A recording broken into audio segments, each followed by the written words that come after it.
ও রিস্কা রিস্কা ও রিস্কা শালাই তো কথা শুনে না রে। এই দাঁড়াই, আপনারা বারবার কইতাছি দাঁড়াইতে, আপনি হুঁতা শুনিয়া? শুনছি না ভাই। আমি আপনারা ডাক দিলাম, 4টা 5টা ডাক দিলাম, আপনি শুনছেন না? এটা কইলে হবো নাকি? ভাই আমার ডাক দিচ্ছেন না ভাই আপনি? কি আমি আপনার কতগুলো ডাক দিছি, এলাকার বেই শুনতে আপনি শুনছেন না? এটা কইলে হবো? শুনছি না ভাই, শুনছি। ভাই আমি মিনিমাম 5 থেকে 6 বার ডাকছি আপনারা, এই রিস্কা দাঁড়ান, এই রিস্কা দাঁড়ান, কিন্তু আপনি আমার কথাটা কানাইলেন না, কারণটা কি? এই তো ভাই ওগুলো ঠিক কথা কইছেন যে আপনি রিক্সাটা ডাক দিচ্ছেন। ভাই রিক্সার কোন জায়গায় কান আছে ভাই? আমরা তো ভাই রিক্সা চালাই, আমরা তো একটা মানুষ ভাই। আমরা কইবেন যে ভাই রিক্সাটা লেখা রই, রিক্সাটা ডাকতেছেন, রিক্সা শুনবে এই কথা? একটা কথা শুনুন, আপনার মতো মানুষ যদি 5,000 টাকা দিন তারপর আমি যাইতাম না। আমরা রিক্সা হল, আমরা মানুষ, মানুষরা মানুষ মনে করুন।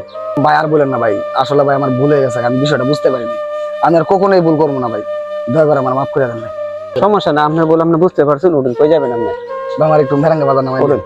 আমাদের সমাজে এরকম কিছু মানুষ আছে গরিবদেরকে অবহেলা করে। গরিবদেরকে অবহেলা করা ঠিক নয়, কারণ গরিবরাও মানুষ, আমরাও মানুষ। গরিবদেরকে ভালোবাসলে আল্লাহর তরফ থেকে আপনার সরাসরি ভালোবাসা আসবে। ধন্যবাদ, সবাই ভালো থাকবেন। আমাদের এই ভিডিওটা সবাই শেয়ার করে দিবেন।